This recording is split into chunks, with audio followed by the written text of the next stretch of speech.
Thought I'd talk a little football while I'm here. I'm a big LSU fan, and we've only had one loss, and y'all only have one loss. So I think maybe there might be a Sugar Bowl in the future for the two teams. That'd be fun. I first met Richard Scrushy in the summer of 1980. I was living in Houston, Texas, and I'd recently passed the CPA exam, and I wanted to go to work for a large company, a publicly held company. I'd always worked for rather small companies. And I answered an ad in the paper, and it was for a controller position at LifeMark Corporation. LifeMark was a publicly held hospital company. And I went in for the interview, and it was with Richard Scrushy. And I had never met anybody quite like Richard. All during the interview, my head was just spinning. I just couldn't believe the person that he was. And by the end of the interview, I was totally convinced that that was the best job I could possibly get in Houston, Texas. But as I was driving home, I kept thinking about the interview, and when I got home, I told my wife, I said, I think today I've met the most brilliant businessman I'm ever going to meet, or maybe the biggest con artist I will ever meet. And that's actually been quoted in the Wall Street Journal and the New York Times and a lot of other publications. But he did. He offered me the job. I reported to work. I got to work my first day. I was there about 30 minutes early, and he came into my office and he said, Aaron, he said, I'm presenting a contract to my boss, and I'd like for you to sit in on my presentation. It's a contract I think we should sign. And I went in. He introduced me to his boss, and he said, Aaron and I worked on this contract for hours last night. And I hadn't worked on anything. I barely stepped in the front door. And today I realize that he probably told that lie to size me up, to see how I would react to being included in a lie. At the time, I didn't think that much about it, but I know a lot more about Richard Scrushy now, and I'm sure he told that lie on purpose. I worked for Richard for almost 4 years at LifeMark. We managed departments within hospitals. We would contract with hospitals to run their respiratory therapy, physical therapy, and pharmacies. And Richard was just amazing. He could go into a little hospital in Arkansas or somewhere and walk in and walk out with 3 contracts to run big revenue centers in their hospitals. And we'd take a percent of the money. And but I also learned that he had a real dark side. He was so into himself. I remember many times sitting in his office and he'd be ranting and raving about a problem he was having with his ex-wife or his boss, and it was always about Richard, never about me. He just, always about him. In the summer of 1983, I picked up the Wall Street Journal, a morning read, and it said, LifeMark to be acquired by AMI, a much larger hospital company out of California. And the article said they would be closing the offices of LifeMark. And I thought, oh no, man, I'm going to be without a job. But what happens many times, these are 2 New York Stock Exchange companies, and a lot of times when they merge, venture capitalists will approach the company that's being bought out, and LifeMark was clearly being bought out. And Citicorp Venture Capital contacted Bill Mackey, the chairman of the board, and asked if there's anybody who had an idea for a startup company that they could back. And Bill Mackey said, Richard Scrushy, without a doubt. Said we made him a full VP when he was only 26 years old, and he's been talking to us about getting into the outpatient business.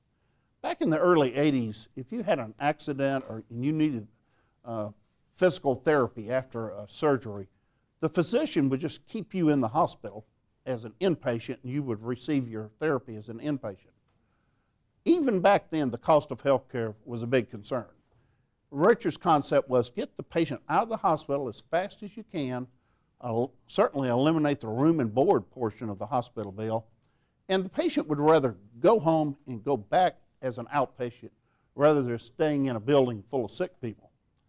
And he felt like the therapist would rather work in that kind of environment rather than in the hospital itself. In the hospital, the doctors and the nurses are kind of the big dudes. The the therapy departments are kind of off in the basement somewhere and don't get that much recognition. And Richard felt like if you put them in their own freestanding outpatient center, they'll like working there better. He convinced Citicorp to put $1 million into his startup company. And he wanted me to be his CFO to help build a company that hopefully one day would go public. But I didn't want to. I'd had about enough of Richard. He wears on you, and he manages by intimidation, and I really kind of wanted to get away from him even at that point. But he said, look, Aaron, he said, put in $5,000, you'll get 100,000 shares of stock, nickel a share. He said, I'm putting in $25,000, I'm going to get 500,000 shares. And you got to realize Citicorp is paying $1 a share for their 1 million shares. So today, your nickel is already worth $1. And I didn't have a job. I was going to be laid off. And I believed Richard could do it. I was impressed that he got Citicorp to put the $1 million in. And it was almost on the back of an envelope over debtor that he cut the deal. No formal business plan or anything. And I felt like he really could run a big company and take it public. So I said, okay, I'm in. Richard was from Alabama. He was born and raised in Selma, Alabama. So he wanted to start the company up in Birmingham. And we moved to Birmingham, and we opened our first outpatient center. And it looked more like a fitness center or a spa or something, and that was part of our concept, was to make it non-medical as much as possible, so the patient feels like they're going to a spa or something rather than getting medical treatment. We opened our first center, and it started seeing patients right away. We charged less than the acute care hospitals, and we were off and running. And we raised additional venture capital, opened more centers.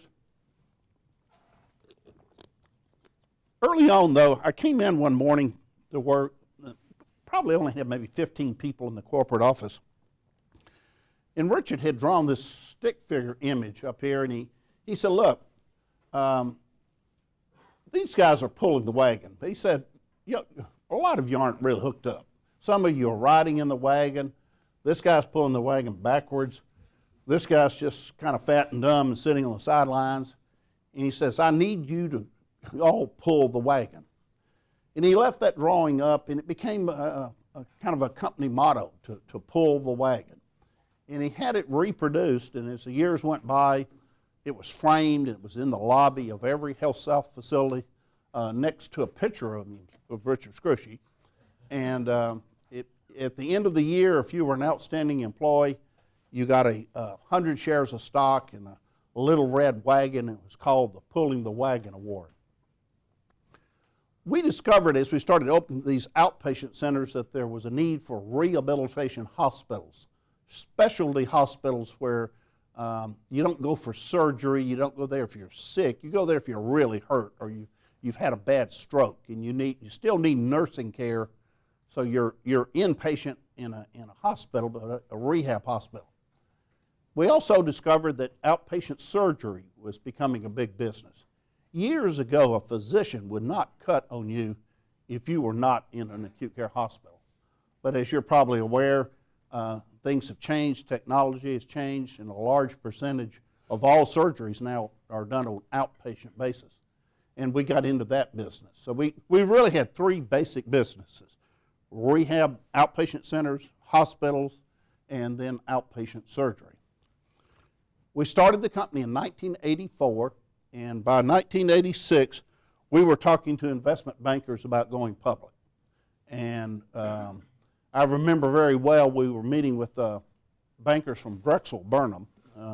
You may not know, and the older people in the room know about Drexel Burnham. But we were meeting with the banker, and we were discussing our numbers and everything. And he said, look, y'all must have a lot of startup costs. He said, how are you handling your startup cost? And I said, well, I'm expensing it, Very conservative accounting, just writing it off as we incurred it. And he looked at Richard and I, and he almost had a twinkle in his eye, and he said, oh, no. He said, you should be capitalizing those costs. He said, I think I can get you public just as soon as you show a profit, because you have a great concept, but he said you ought to be capitalizing those expenses and get profitable quickly, and we'll take you public. And Richard looked at me and he said, Enron, why are you letting the accounting tail wag the dog? He says, your blankety-blank conservative accounting is holding us back. And he said, you should be doing this. He said, I can't believe you're hurting me. I'm trying to get this company public, and your conservative accounting is holding us back.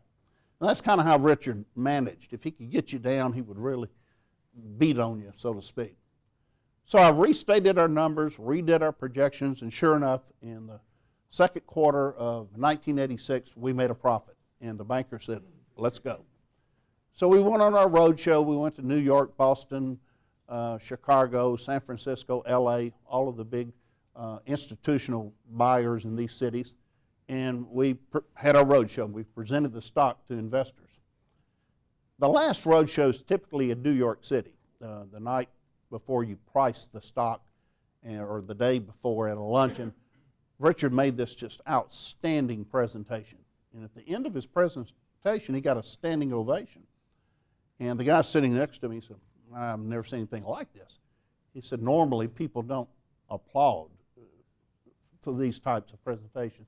And he says, all my years on Wall Street, I've never seen anyone get a standing ovation. And he said, you guys should not be going public. Your company is only 2 years old. Your top line audited is only $5 million. You and Richard have no experience running a public company. There are no other companies quite like you out there, so the analysts are going to have trouble writing research on you. But he said, clearly you're going to go public. Richard is such a salesman that he'll pull it off. Sure enough, we were priced to go out at $8 to $10 a share, and the deal got done at $6.50. We barely made it. It was almost pulled at the last minute. But we got public, began trading, and it was very exciting. I was calling my broker every 15 minutes to see how the stock was doing. And within a few months, we were a $10 stock. You can do the arithmetic. I had 100,000 shares. I'm now a millionaire.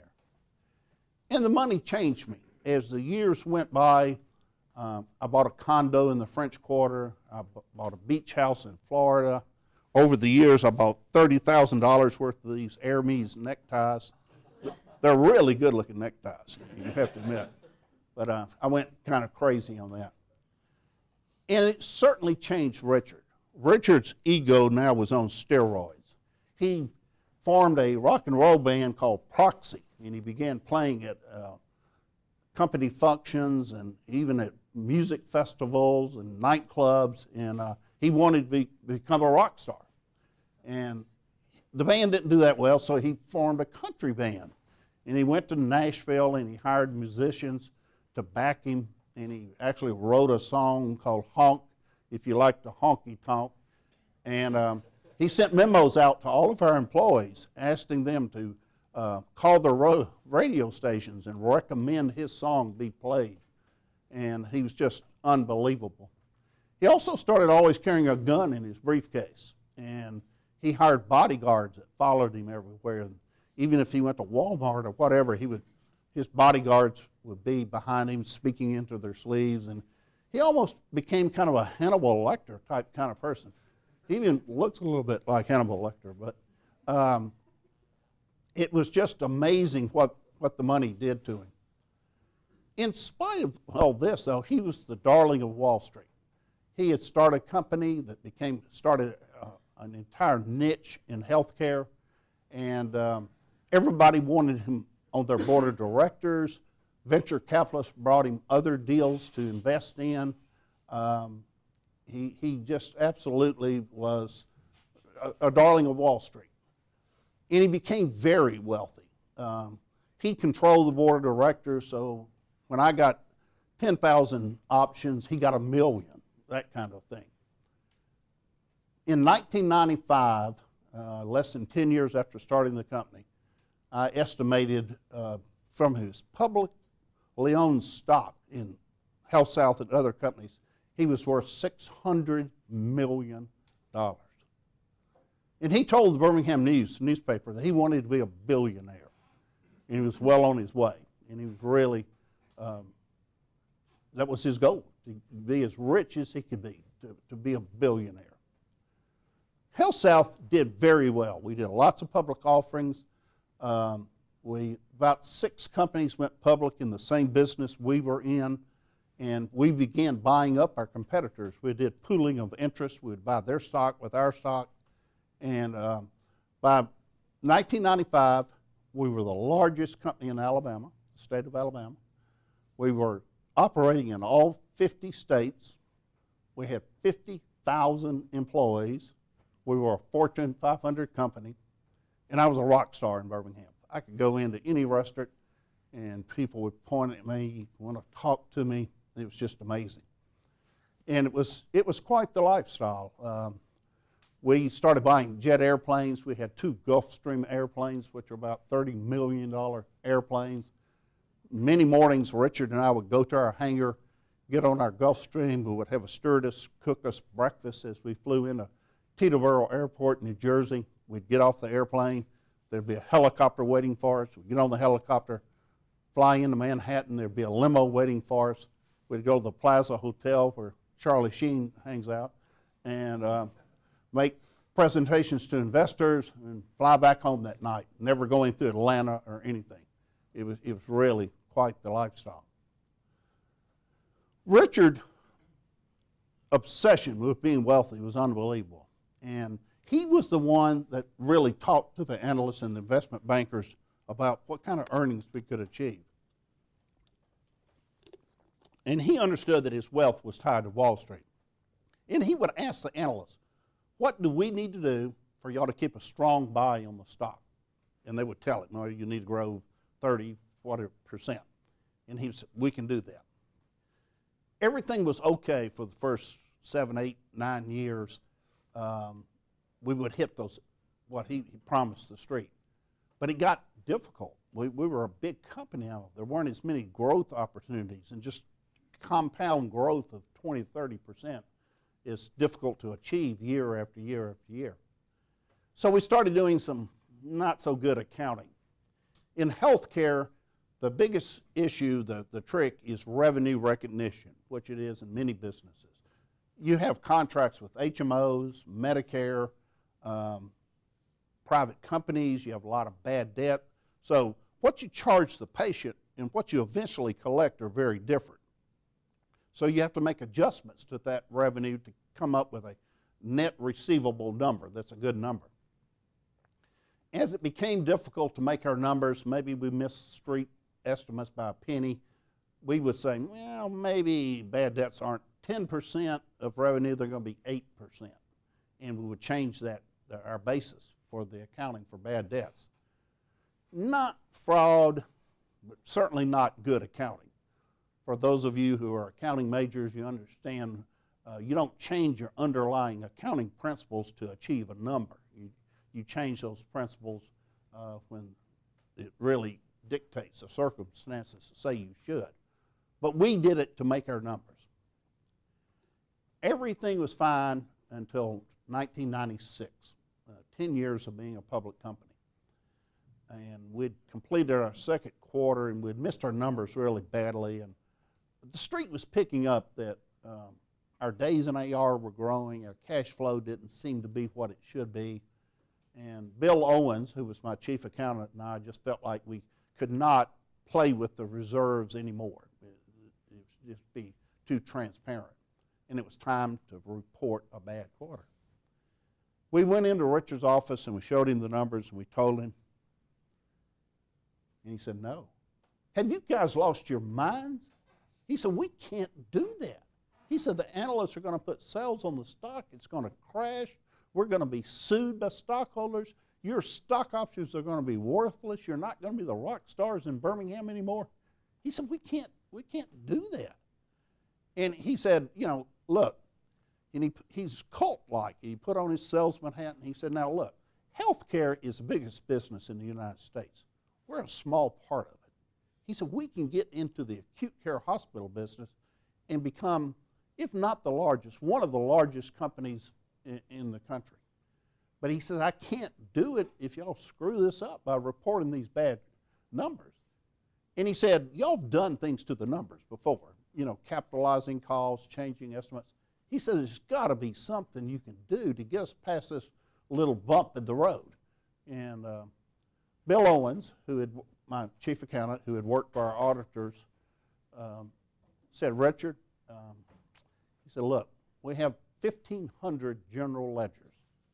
He said, I can make entries small enough that the auditors won't look at them.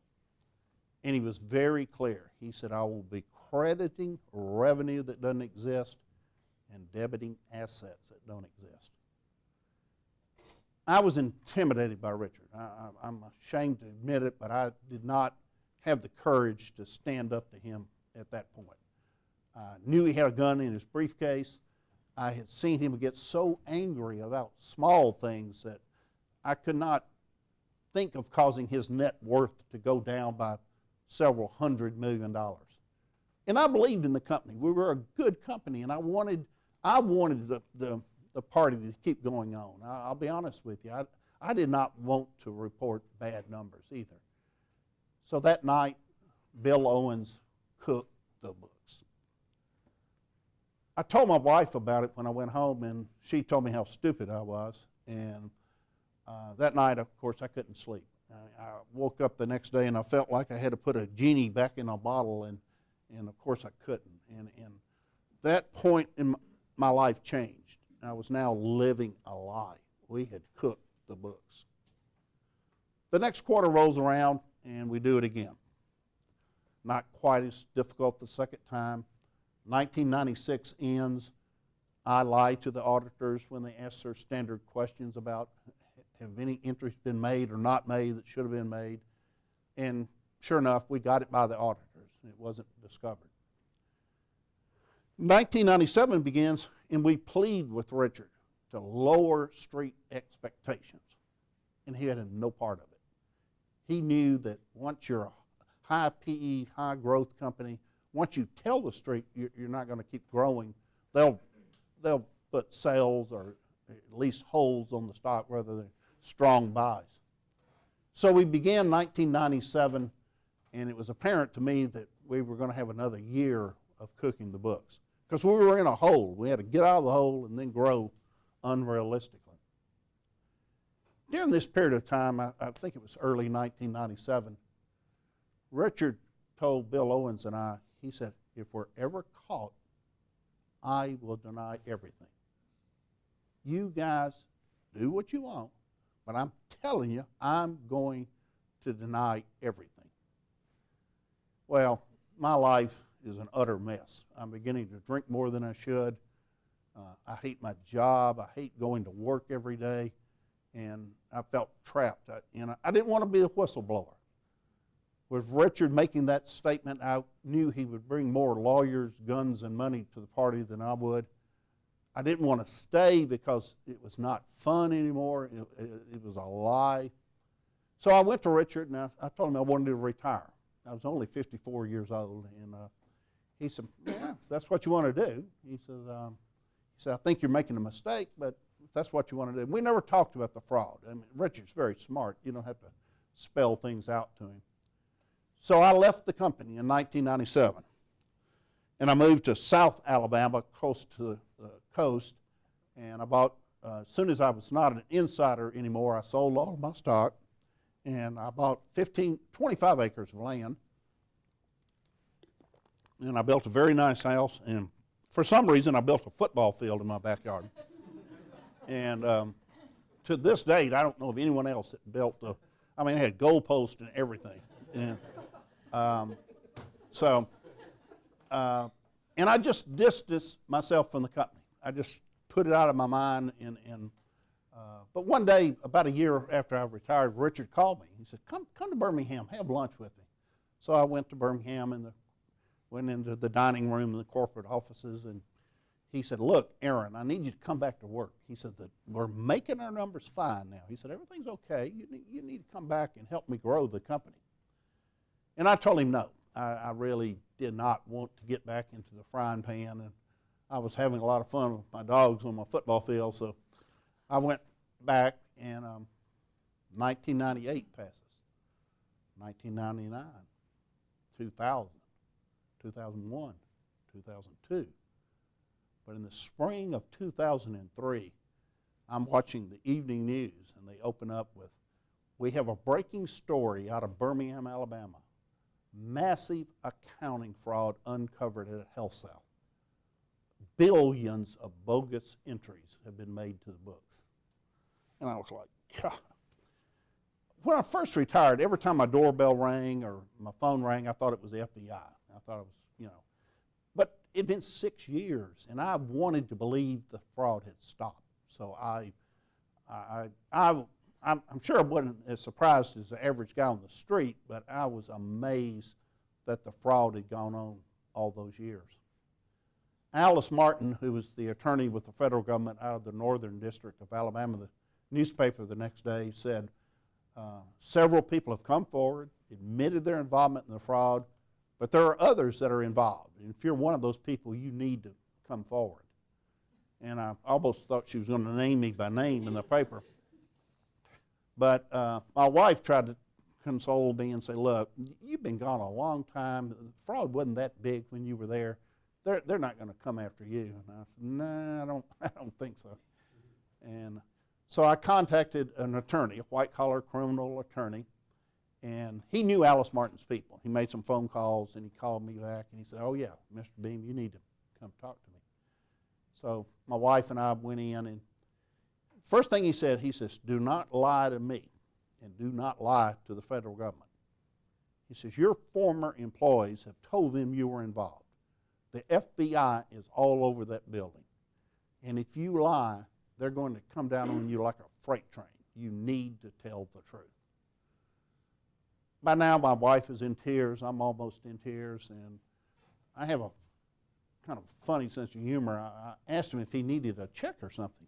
And he said, yes, I'd like for you to write me a check for $100,000. And I went, whoa, you got to be kidding. He said, no, Mr. Beam, I'm not kidding. He said, that won't be the last check you're going to have to write. And I asked him if I could get a T-shirt or something. And he gave me a coffee mug. And my wife and I refer to it as a $100,000 coffee mug. 3 days later, I'm in a federal building in Birmingham, Alabama, and I'm sitting across the table from 2 FBI agents, 2 agents from the SEC, several attorneys from Alice Martin's office, and I am a scared puppy. It is not fun to be interrogated by the FBI and the SEC. And I felt like I didn't do a good job because they wanted to know, well, in 1996, when you first cooked the books, what did you say to Richard? What did he say to you? And they're recording all this. And I couldn't remember. I couldn't remember details. But at the end of the day, it lasted all day. The FBI agent said, Mr. Beam, he said, we know a lot about this case. And from what we know, we believe you were very truthful today. And he says, we appreciate that. Alice Martin's people said 17 people have come forward and admitted their involvement in the fraud. Only one key person denies it, Richard Scrushy. He says he knows nothing about it. And we're going to have to take Mr. Scrushy to trial, and we'll like for you to be a witness. And they explained that they weren't cutting me a deal. It wasn't like rat Richard out and you don't go to prison. All we can tell you that if you cooperate, when we recommend a sentencing to a federal judge, we'll ask him to take that into consideration. This is the spring of '02. The trial didn't begin until '05 in January. So I had a 2-year period where my life was literally very, very miserable. I knew I could possibly go to prison for north of 20 years, basically the rest of my life. And my attorney explained to me that they're going to look at your personal balance sheet, and because of the magnitude of the fraud, they can fine you whatever they want to fine you. And they're not going to put you in a box underneath a freeway, but you're not going to have a football field and $1 million home and a home in Florida and all that. You're going to have to sell that to pay the government. So it, like I say, it was a very, very dark period of time. During this period of time, Richard Scrushy went on the offensive. he left the church that he belonged to, and he joined an inner city church, and he gave that church $1 million. He also bought a television station in Birmingham, and he and his wife every morning, Monday through Friday, preached the gospel on TV. He was a preacher. He spent $20 million on his lawyers. He hired a jury selection firm. He had a publicist. And all during the trial, every day, he was always had a Bible in his hand, he and his wife. And he was surrounded by ministers. And I thought it was laughable. I just didn't think it was so obvious what he was trying to do. I just didn't think it would work. The government wanted me to be the first witness. There were 4 CFOs after I left, all promoted up in the company. And they wanted me to be the first witness because they thought I was very professor-like. I guess it's the beard, I don't know. And that I could explain to the jury what street estimates were, what are earnings per share, what's a balance sheet, what's an income statement. And sure enough, they put me on the stand, and they have charts, and it goes on almost all day, and the jury is falling asleep. I'm trying to make eye contact, and they don't get it. They're bored. They don't understand it. They literally were falling asleep. I could have been teaching rocket science or brain surgery. They would have picked up on it just as well as what I was doing. Now, this is big-time courtroom drama. This was the first Sarbanes-Oxley case tried in the United States, and it was a big deal. And you don't want to be involved in something like this if you don't have to. Very first thing, the lawyer gets in my face and he says, "Mr. Beam, you've had an extramarital affair, haven't you?" And I said, "Yes," because I had. The next day, the Birmingham News, the newspaper said what a clever attorney he was to get me to admit to this. And the next day, my wife wanted to come to the courtroom holding a sign saying she still loved me. And we've been married 40 years now, and I have since discovered that he's on his 4th wife, and the 4th wife is very much a trophy bride. I digress. He then gets in my face and he says, "Mr. Beam, when you went to New York City and presented to investors, you lied, didn't you? When you presented the numbers to the board of directors, you lied. Mr. Beam, you lie so much you don't know when you're telling the truth. You are a cheat and a liar." The jurors' eyes were this big. They were awake. They were having fun. This was entertainment to have this lawyer scream at me and call me a liar. The trial went on for 6 months. The jury deliberated for about 6 weeks. Not guilty. All charges. The legal community throughout the United States could not believe it. Enron, WorldCom, Tyco, Martha Stewart, they all went to prison, but not Richard Scrushy. Within a couple of weeks, he flew to Houston, Texas to coach Ken Lay on how to conduct his trial at Enron. It was unbelievable. They asked the jury, some of the ones that were willing to talk, they asked them, "How did you find Mr. Scrushy not guilty when 17 people, 5 CFOs, all said he was at the center of the fraud?" And some of them said, "Well, it seemed like those CFOs were liars, and Mr. Scrushy seemed like a nice Christian man." I cried like a baby when the verdict went down. I just could not believe that he had pulled it off. 3 months later, I was sentenced to federal prison, and I got only 3 months, and I don't understand why I got such a light sentence, but I'm human and I do not volunteer to do more time. So I don't know if any of y'all have been to prison, but if you got to go to prison, you want to go to a federal minimum security prison. It's not that bad. My wife drove me there. I've reported. It was on an Air Force base, and you're not locked up per se. And they actually tell you if you want to leave, you can. But they say when the marshals, U.S. Marshals, catch you, you're going to big boy prison. And I didn't want to go to big boy prison. So, interesting place. Prisons like this were initially set up, I think, for white-collar criminals. And there were a lot of lawyers and accountants. There was 2 beds down from me where we slept. There was a thoracic surgeon. They had cheated the Medicare program. The most interesting guy I met while I was there was the father of the young man that just married Chelsea Clinton. He was a politician. He was in for 7 years for, I think, embezzling campaign funds or something. Nice guys, very interesting. About half of the prison, though, was drug dealers. If you're a nonviolent drug dealer and you get less than 10 years, you can go to this kind of prison. So it was kind of 50-50 white collar and drug dealer. I was there during football season, and I'm a big LSU fan. And did I tell you I think we're going to play in a bowl game? Okay. One night LSU was playing, and it was on TV, and there's a television set in the lobby where you're housed, and up until 10 o'clock at night you can watch television.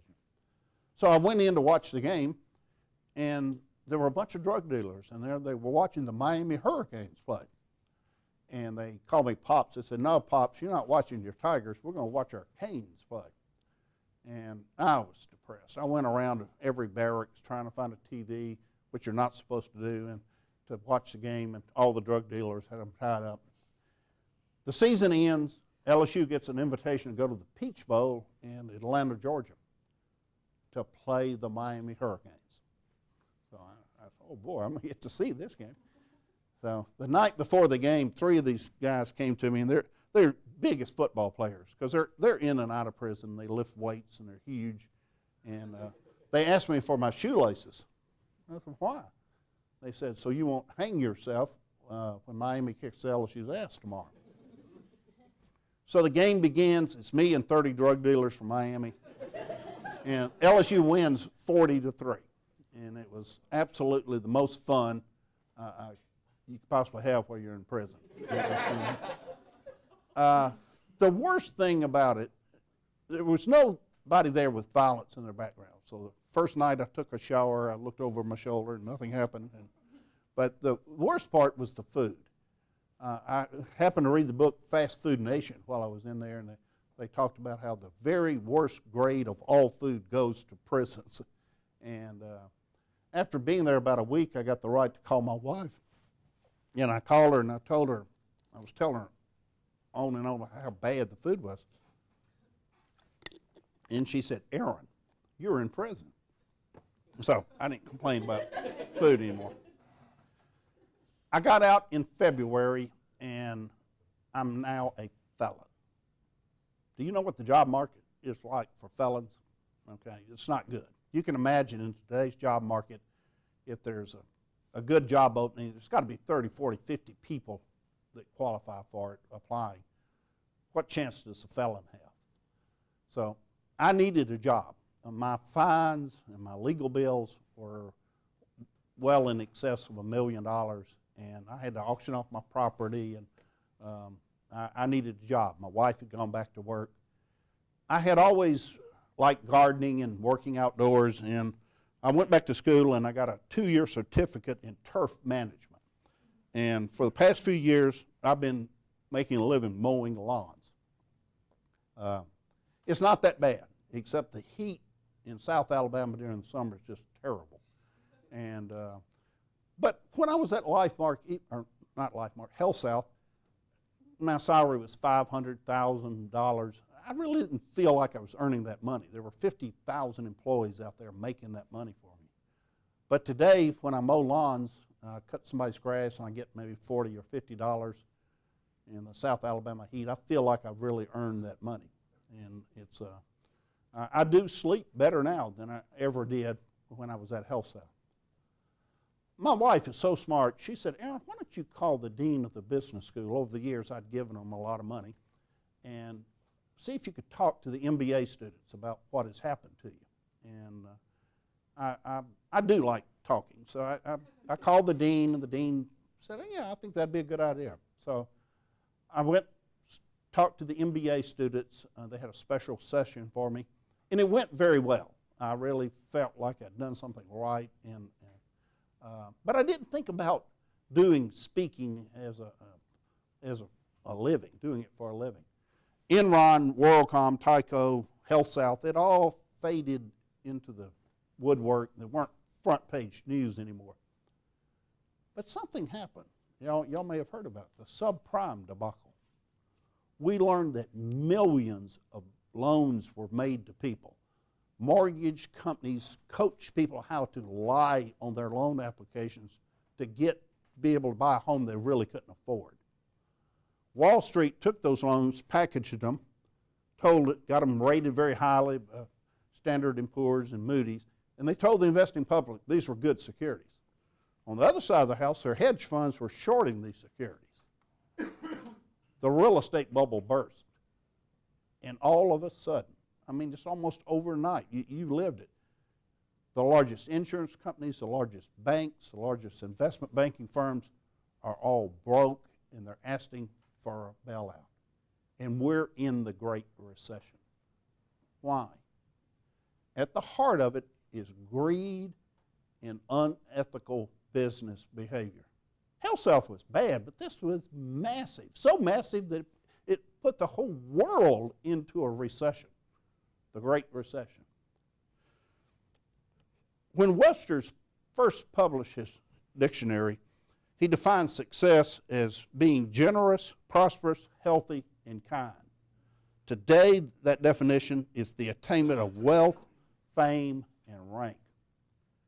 Having a bigger house and more cars than your neighbor when you're up to here in debt is not being successful, particularly if you accumulate that wealth by doing unethical business things. So I have begun speaking to colleges and companies and associations, fraud associations and accounting groups about ethics. And you might say, and I'm sure you have said this, you can't teach ethics. You're either ethical or you're not. I don't believe it's that black or white.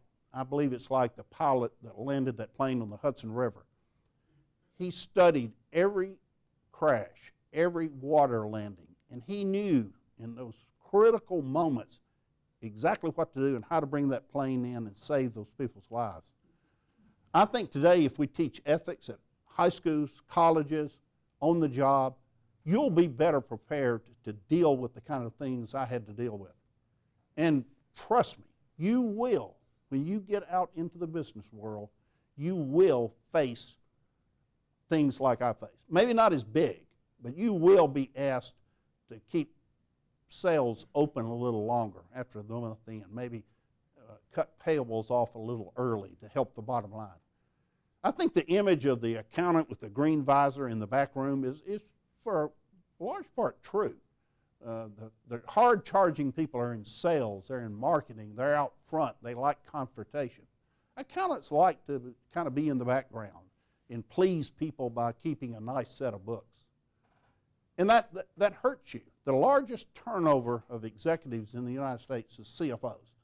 CFO of public companies only lasts 3.5 years. And part of it is because they're constantly asked to make the numbers what they need to be. And it's really, really a big problem. And you need to be aware of that. When you go to work for a company and you figure out you've got a sociopath at the top like Richard Scrushy, and the tone at the top is all wrong, you need to leave that company and go to another company. I'll come back to that. There's a professor at Arizona State University, Dr. Mary Ann Jennings, and she's probably one of the outstanding ethics professors in the United States. And she has written a book called The 7 Signs of Ethical Collapse. And the book is about Enron, WorldCom, Tyco, and HealthSouth. And she talks about the 7 things to look for in a company before it has a complete ethical meltdown. The first sign is the pressure to maintain the numbers, make the numbers. And at HealthSouth, that was our whole focus. Make the numbers, no matter what, make the numbers. But if the culture is such that it's make the numbers with no regard for doing it ethically, doing it correctly, that's the first sign. The second sign is fear and silence. Richard managed by intimidation. And most people don't want to tell on their boss. They're afraid they'll lose their job. So there's a culture of fear and silence in these companies. You might think my whole speech today is the bashing of Richard Scrushy, but you've got to realize that when you have an Enron or a WorldCom or a HealthSouth, the guy at the top, the CEO, is probably a bigger-than-life personality who hires young people or people that he can control and manage and intimidate and get them to do what he wants. The fourth sign is a weak board of directors, and this is probably the most important, certainly back in the HealthSouth era. Dr. Jennings said that HealthSouth had the weakest board of directors she had ever seen. It just absolutely, anytime Richard put somebody on the board and they gave him any trouble, he just got rid of them. So over the years, he just developed a board of yes men. The board at WorldCom was referred to as Bernie's boys. Bernie Evers was chairman of the board, and it was his boys. Conflicts. Richard made sure we all had stock options. We were given loans to exercise our stock options. We did business with our board member. We bought $8 million worth of glass from a guy to go into our hospitals. He was on the board. So Richard set us up to be conflicted so we'd stay true to the cause. Innovation like no other. I challenge anybody in this room to explain to us what Enron really did. Nobody understood Enron's business. So they had this unique business. The unique thing, like no other thing at HealthSouth, was our earnings. For 10 years, we went perfectly straight up. No bumps at all. People sometimes look hard at companies when they're doing badly. But all of these companies, Enron, HealthSouth, they were high-flying companies apparently doing very well, but too well. The last sign is goodness. In some areas, atones for evil in other areas. It's kind of an interesting sign, but it's there in many cases. HealthSouth gave lots of money to churches and schools and everything. There were many, many things throughout the state of Alabama with Richard Scrushy's name on it. It was HealthSouth money, but he made sure he gave money to these causes, and he was recognized as this very generous person. One last Richard Scrushy story, because it's the best one. Richard has had 3 wives and 9 children, and his third wife was a graduate of Troy University in South Alabama, and they wanted to get into Division I football, and they needed to sell X number of season tickets, and they needed to enlarge their stadium. So HealthSouth bought the tickets and gave them the money to enlarge the stadium. And sure enough, it became the Richard M. Scrushy Stadium. But he also required that the band play his song, Honk If You Like to Honky Tonk, at halftime. Unbelievable. I have written a book called HealthSouth, The Wagon to Disaster, and you might say, well, look at Aaron Beam. He's up here preaching to us about ethics, and he's trying to get rich off of a book he wrote. I don't know how many of y'all have written a book. You may have, Doctor, but the chances of you writing a book and you becoming wealthy from it is about as likely as you being struck by lightning while you're on your honeymoon with Cindy Crawford. It's not going to happen. My speech is a condensed version of the book, and that's the reason I wrote the book. I hope universities will have students read it so that they can understand how this all evolved, how I got on the slippery slope, and how I made the terrible decisions that I did. Today, I am a felon. That's all I'm ever going to be remembered as. I'm not going to be remembered as a guy that started one of the largest healthcare companies and one of the largest companies in Alabama. I'm going to be known as the guy that cooked the books at HealthSouth. You do not want to go there. All that unethical behavior is very corrosive. It's like metal rusting.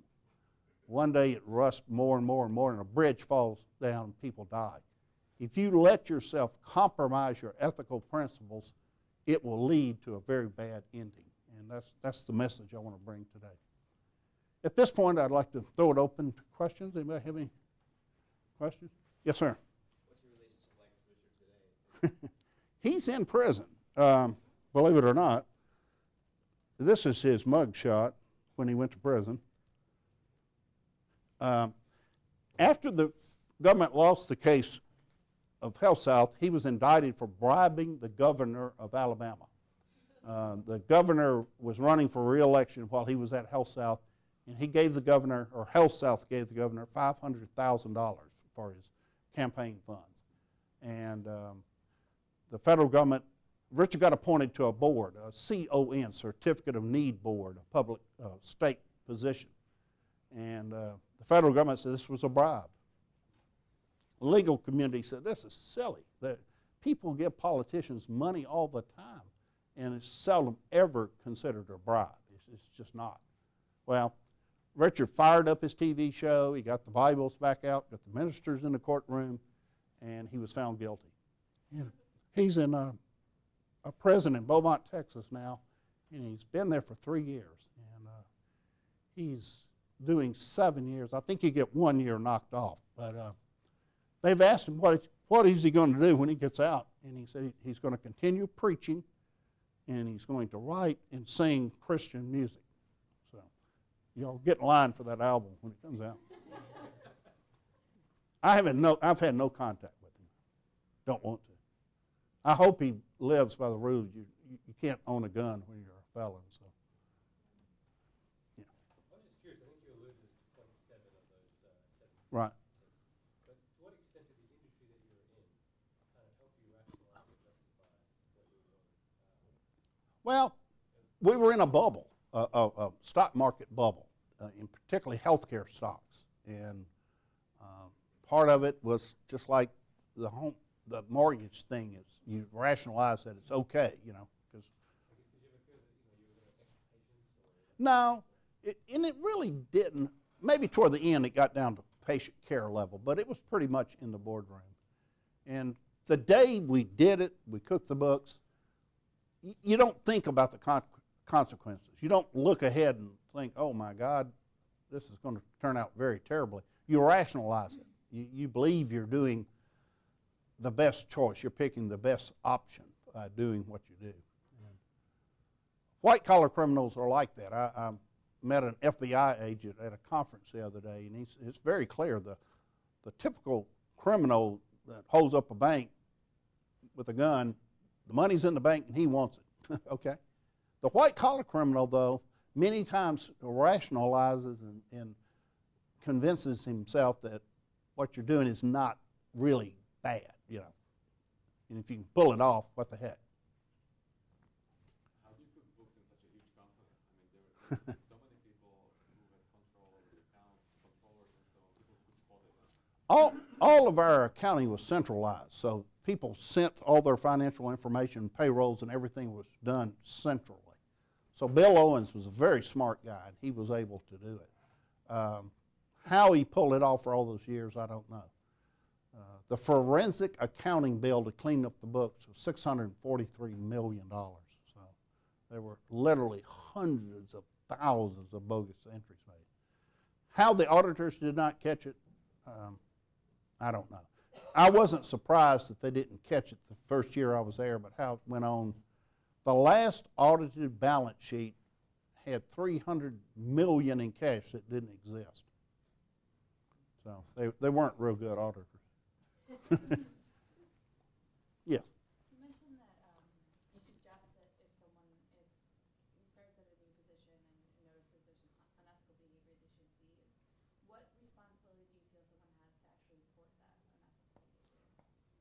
You really should. Certainly if you know it's fraudulent, you know it's fraud, you should report it. And you could be rewarded handsomely. The new Dodd bill, I think you get 30% of the fine that ultimately goes down. So there's a lot of controversy around that, whether or not that's a good piece of legislation or not. But you certainly should. You should tell. But it takes a lot of courage. It's the easy thing to do is just walk away. But if you know for sure that there's hotlines and ways you can do it and not be known. The 2010 Aaron Famous, How would you have handled Well, your interaction? the 2010 Aaron Me was a lot smarter than he was back then. I'm just curious, like, if you're in that situation again, how would you kind of? I would have said, no, Richard, we can't do this. This is pushing the envelope too far. This is fraud. This is wrong. And he would have fired me. I would have lost my job, but I should have done that. And I would do it today. You get religion when you go to prison, I guess. Would you have gone into business with him in the first place? I mean, are you smart enough to not deal with? The trick with a person like Richard is that the personality type of a CEO, a really hard-charging CEO, has a lot of the traits that Richard has. You just need to size them up and make sure they're not a sociopath. Because clearly, if Richard can sue me for anything, it's probably be me calling him sociopath. But he is. He has no conscience, and you have to figure that out. You know. But you look at the people.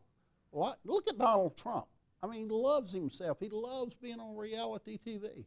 But everybody wants to go to work for the Donald. You know. I'm not saying Donald Trump is a Richard Scritchy, but that person, Richard had the Donald Trump type personality of loving himself. Do you keep up with any of the CFOs, like the other 16 people who said testify, and where did they end up? Bill Owens got 5 years. Weston Smith, who actually wrote Chapter 10 in my book, he got 2 years. Mike Martin, the CFO that replaced me, got 3 years. But really kind of light sentences, you know. If you plead, if you come forward and plead, and the government doesn't have to take you to court, you do get a lot better deal. All of those guys, myself, if I had tried to lie through it and they had found me guilty, I probably would have gone to prison for many, many, many years. I know some people need to leave. Maybe Uh-huh. you can stick. Yeah, I'll stick around and okay. Thank you.